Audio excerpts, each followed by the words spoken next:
how to save 1,000 pesos a month in 2026 with these simple hacks. Magandang araw mga ka-financial. Kung gusto mong mag-save ng 1,000 pesos kada buwan sa 2026, pero hindi mo alam kung paano simulan, nandito ako para magbigay ng mga simple hacks na makakatulong sa'yo. Sa video na ito, tatalakayin natin ang mga easy steps para mag-save ng 1,000 pesos kada buwan na hindi magbibigay sa'yo ng stress. Kaya't kung handa ka ng magtipid at magsimula ng tamang habits, samahan mo ako. Ang unang hakbang para mag-save ng 1,000 pesos, kada buwan ay ang pag-set ng malinaw na savings goal. Kung wala kang goal, mahihirapan kang magplanong mag-ipon. Kailangan mong malaman kung bakit ka mag-iipon at anong layunin mo. Halimbawa, kung ang goal mo ay mag-ipon ng 1,000 pesos kada buwan para sa iyong emergency, fund o vacation, kailangan mong tiyakin na ito ay isang specific at measurable goal. Ang pangalawang hakbang ay ang pag-track ng iyong gastos at paggawa ng budget. Kung hindi mo alam kung saan napupunta ang iyong pera, mahihirapan kang mag-ipon.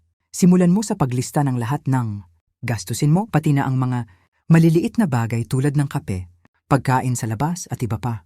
Gumamit ng 50-30-20 rule, 50% ng iyong kita para sa mga pangangailangan, needs, 30% para sa mga gusto, wants, 20% para sa savings. Ang susunod na hack ay ang pagtitipid sa maliliit na bagay na hindi mo naman kailangang gawin araw-araw. Ang mga simpleng hakbang na ito ay makakatulong sa iyo para mag-save ng 1,000 pesos kada buwan. Halimbawa, magdala ka ng lunch sa work kaysa bumili sa labas, mag-public transport kaysa mag-drive, o gumamit ng reusable water bottle kaysa bumili ng bottled water. Ino ka mga masimpleng hakbang na ito ay tiyak na magbibigay sa iyo ng malaking tipid. Ang isa pang paraan upang mag-save ng 1,000 pesos kada buwan ay ang paggamit ng discounts, promos, at cashback. Hindi mo kailangang gumastos ng buong halaga kung may mga alok na pwedeng makapagbigay ng savings.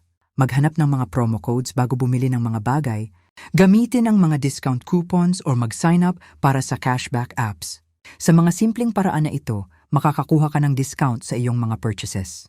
Para maging consistent sa pag-save ng 1,000 pesos kada buwan, mag-automate ng iyong savings. Gamitin ang automatic transfer mula sa iyong bank account papunta sa savings account.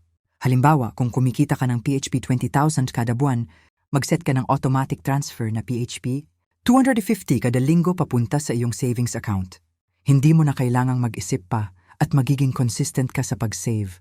At yan ang mga simpleng hacks para mag-save ng 1,000 pesos kada buwan sa 2026. Kung susundin mo ang mga tips na ito, tiyak makakamtan mo ang iyong savings goal at magiging financial stable ka.